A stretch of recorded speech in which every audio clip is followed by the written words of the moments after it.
right, guys. So for the rest of the year, we are going to study fables. Not only are we going to read about them, but we are going to write our own. Today, we are going to learn a little bit about what a fable entails so you can stay focused and on track and kind of organized when you begin making your own, because there is a planning sheet, if you look here, that we are going to go over. You don't have to print this. It will guide you as long as you can write some of the same things on a line sheet of paper. That's completely fine. We will look at an anchor chart for what a fable is tomorrow. So some of this will be a review. Tomorrow, again, a little bit of repetition. We discussed fables last year, but now we're just going to go in a little bit more detail. Remember, a fable is a short story that has a message at the end of it, generally a life lesson. So let's follow along. I am going to pause and kind of give my thoughts about things as always, and then we are going to read a short example of a fable before we get started on our writing assignment.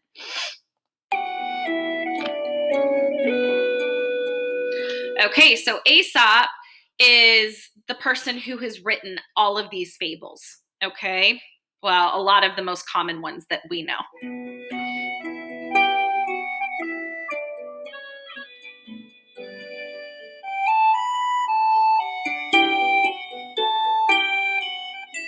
Okay, and just as I said, a life lesson, that's very similar to what a moral is.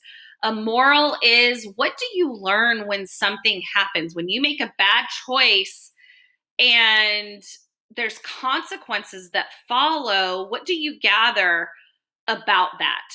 Okay, and as we just discussed, Aesop was one of the most famous fable writers of all time, and he wrote over 600 fables.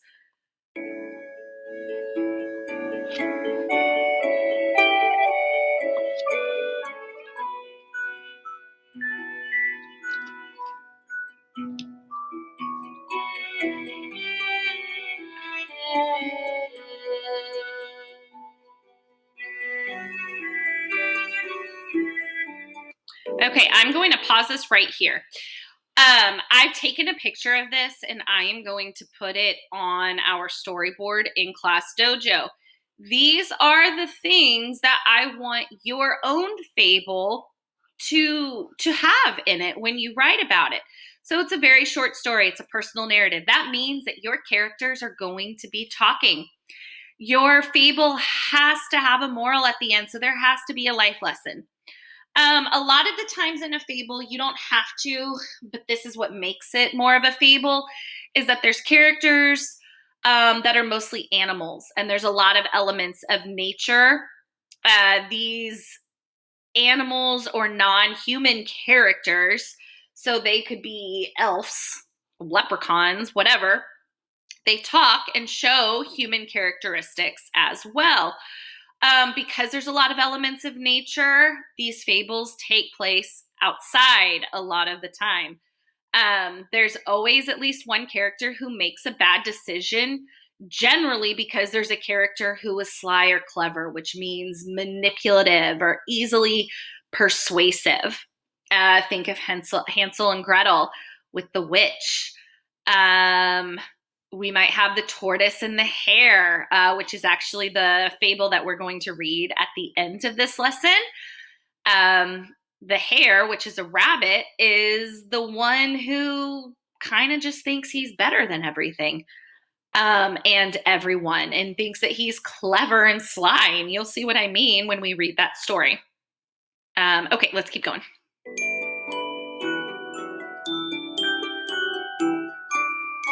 I'm actually, because we are not reading or studying how to read a fable today, I am going to fast forward through that, and then let's read our famous fable before we get started on writing our own. Okay, so have you ever heard this famous fable? The hare was once boasting of his speed before the other animals. I have never yet been beaten, he said. When I put forth my full speed, I challenge anyone here to race with me. Now remember, a rabbit is a hare, and then the tortoise is a turtle. The tortoise said quietly, I accept your challenge. That is a good joke, said the hare. I could dance around you all the way. Keep your boasting till you've been beaten, answered the tortoise. Shall we race? So a course was fixed and a start was made. The hare darted almost out of sight at once, but soon stopped, and to show his contempt for the tortoise, lay down to have a nap. The tortoise plodded on, and when the hare awoke from his nap, he saw the tortoise just near the winning post. Uh-oh.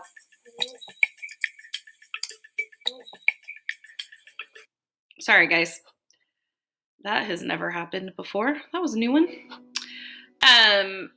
He saw the tortoise just near the winning post and could not run up in time to save the race. Then, said the tortoise, should change in a second, slow and steady wins the race.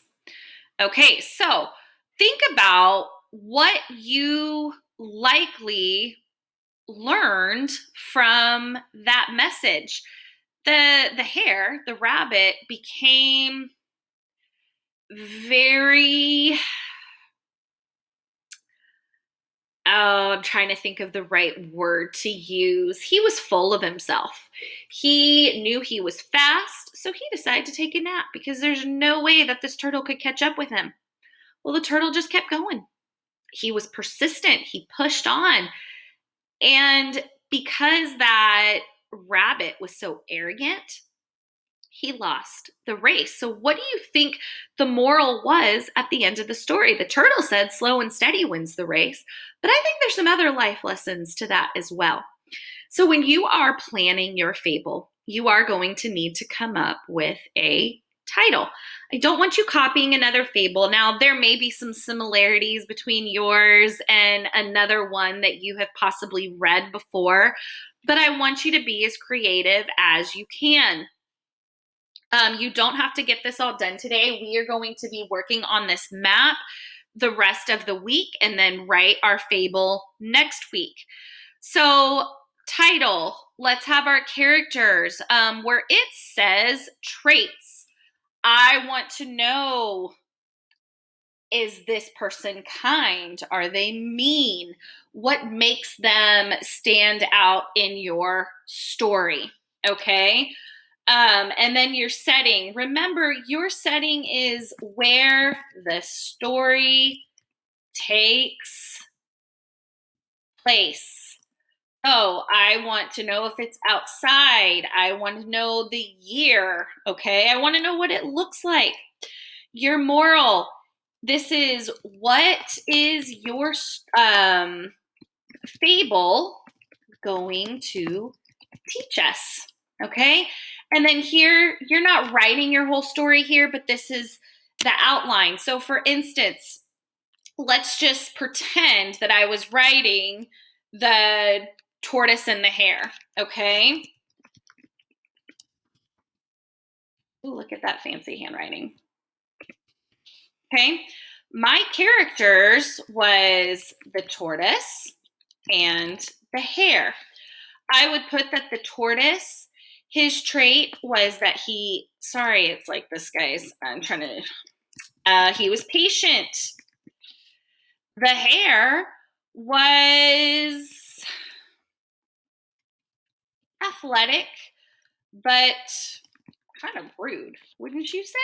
Let me see if I can move this.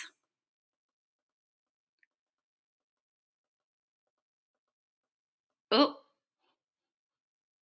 what happened here?